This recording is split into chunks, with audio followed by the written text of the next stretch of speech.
Небывалое количество заявок подано на участие в фестивале современной коми-песни «Василей». 54 произведения. В этом году ежегодный конкурс отметит свой 25-й день рождения. Программа будет состоять не из 13 песен, как это было раньше, а из 14. И каждая песня будет соответствовать одной из 4 номинаций. Среди конкурсантов как известные имена, так и новоиспеченные дебютанты. Михаил Герцман, который уже 20 лет в жюри республиканского фестиваля, отмечает, экспериментов все больше. Мы же не отдельные, совсем не в землянке живем. Надо все равно ощущать веяние мира. То есть не только вот этим архаизмом, стариной поражать.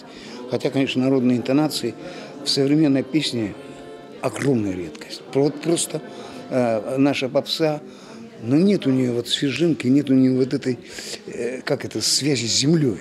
Вот нет, откуда-то с запада там идет все-таки. Главное, это, в общем, огорчает. Но сделать ничего нельзя. А мы оазис здесь, про который еще мало кто знает. Напомним, традиционный фестиваль пройдет в ДК Усть-Куломского района 13 января. На днях состоялась творческая лаборатория юбилейного Василия.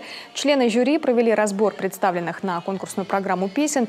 Организаторы в этом году планируют провести 2 концерта. В 2018 году он пройдет и в столице республики.